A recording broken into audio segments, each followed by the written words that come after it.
जैसा कि हम सभी यह जानते हैं कि इस दौर में छोटे से लेकर बड़े बूढ़े तक सभी कामुकता और अश्लीलता में संलिप्त रहते हैं।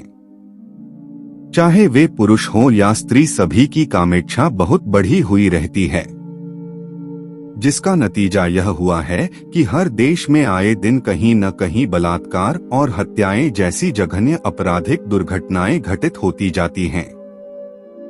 यहाँ तक कि लोग नजदीकी रिश्तों तक की परवाह किए बिना अपनी जिस्मानी भूख को पूरा करने की कोशिश करते हैं, जबकि ऐसा इससे पहले के किसी दौर में इतना अधिक नहीं हुआ था जितना कि आज हम आए दिन समाचारों में सुनते और अपने आसपास होते देखते रहते हैं।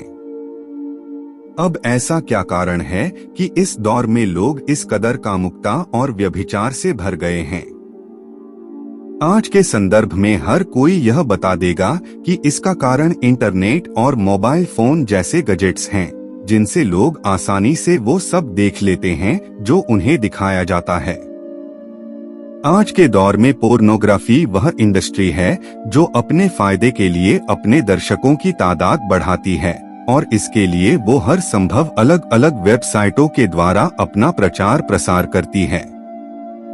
पोर्नोग्राफी से हर देश की सरकारों को भी भरपूर फायदा पहुंचता है, तभी तो लगभग हर देश इस पर बहुत कम बैन लगाता है। तो क्या पोर्नोग्राफी इसी दौर की देन है या फिर यह हजारों सालों पहले ही से इंसानियत में चली आई है?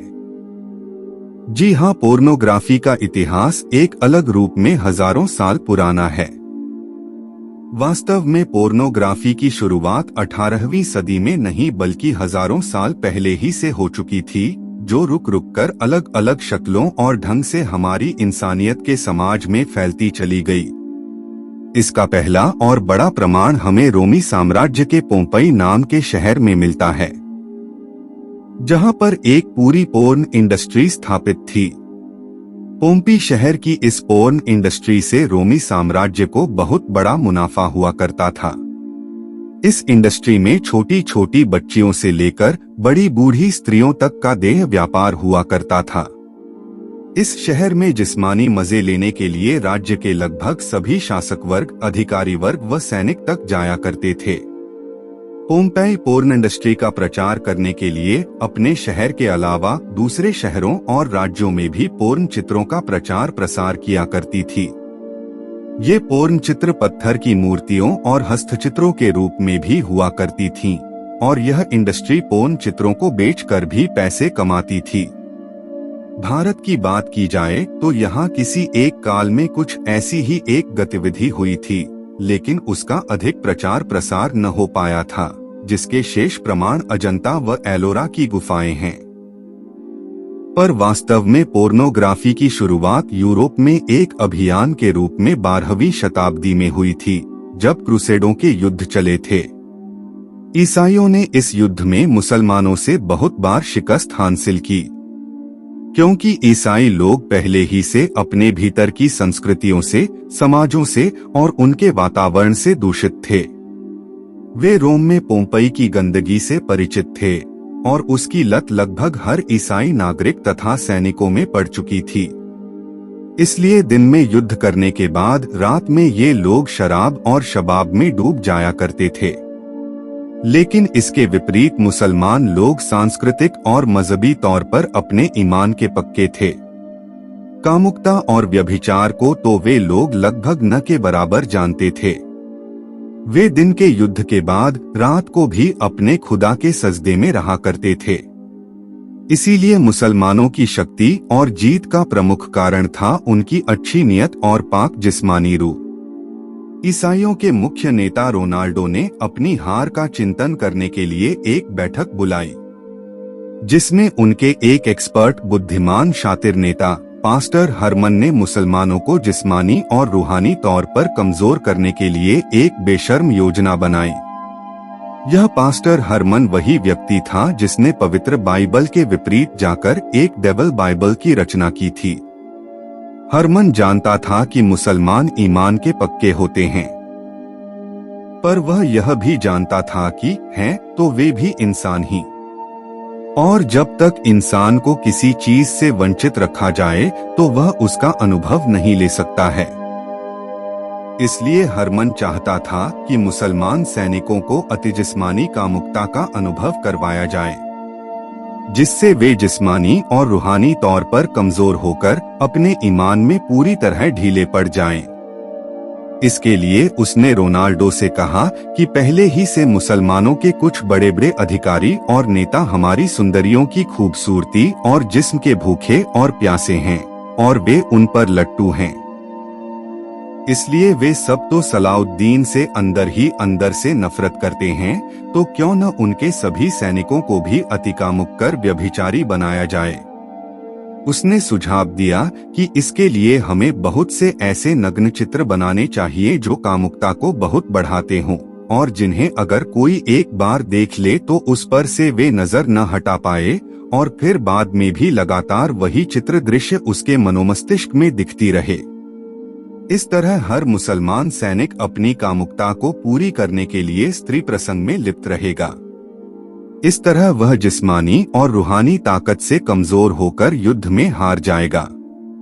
बहरहाल हरमन अपनी इस चाल और नीति में कामयाब हो गया। मुसलमानों ने शिकस्त पाई। सलाउद्दीन इन गंदे चित्रों के प्रचार प्रसार से अपनी मृत्यु तक लड़ता रहा, लेकिन वह कामयाब न हुआ। इस तरह पोर्न किसी न किसी रूप में पूरे यूरोप में फैल चुका था। फिर 17वीं से 18वीं सदी के बीच फ्रांस में बाकायदा इसकी एक इंडस्ट्री भी स्थापित हुई थी। फ्रांस के साथ साथ जर्मन और लंदन में भी पोर्नोग्राफी का विकास हुआ। फ्रांस और जर्मनी में पोर्नोग्राफी का विकास काष्ठ कलाओं के रूप में हुआ। लड़कियों और स्त्रियों के रूप सौंदर्य को इस तरह लकड़ियों के चित्रों पर उकेरा जाता था जैसे मानो वे हूबहू इंसान हों और वे इंसान अलग अलग संभोग मुद्राओं में संलिप्त हों, जिसे देखकर लोगों में कामुकता अपने चरम पर चढ़ाती थी। 18वीं शताब्दी के दौर में फ्रांस, जर्मन और इंग्लैंड में लगभग हर इंसान कामुकता के वश में था। फिर धीरे धीरे इसका प्रचार व प्रसार कैमरे के आने से पूरे यूरोप भर में हो गया। कैमरे के द्वारा बहुत अधिक हॉट फोटोशूट और पोर्न फोटोशूट किए गए। फिर वीडियोग्राफी का दौर आया, जिसने गंदी फिल्में और अलग अलग तरह से हॉट वीडियो शूट करके लोगों के जहन को नापाक कर दिया था। पोर्नोग्राफी के उद्योगपतियों ने अपने अपने फायदे के लिए यूरोप से बाहर निकलकर इसका प्रचार प्रसार करना चाहा। उन्हें एशिया और भारत बहुत बड़ी मंडी के रूप में दिखे, जिसके लिए उन्होंने यहाँ की सरकारों और शासकों से परमिशन लेना चाहा, लेकिन वे कामयाब न हुए। एशिया और भारत पाकिस्तान जैसे देश तो पोर्न जैसी चीज को जानते तक न थे। यहाँ के लोग उस दौर में अपने चरित्र में अतिकामुक और व्यभिचारी न थे।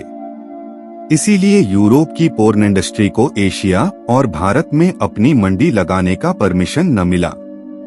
फिर 1990 से 91 ईस्वी में वीसीआर का जमाना आया।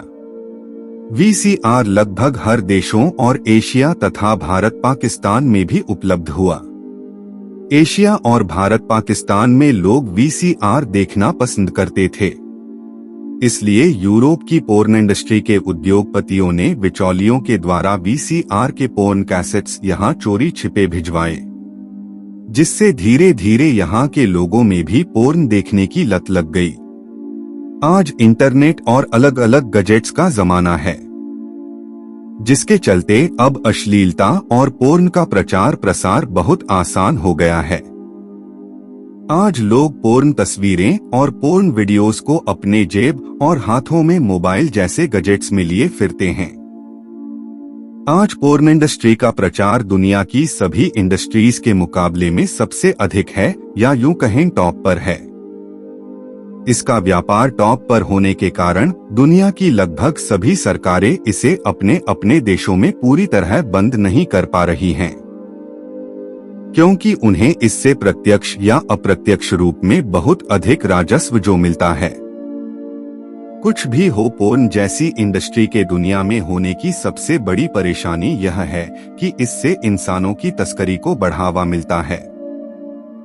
हर दिन न जाने कितने बच्चे बच्चियां और स्त्रियां किडनैप की जाती हैं, सिर्फ इंसानी नग्न जिस्म की नुमाइश और देखने और भोगने के लिए।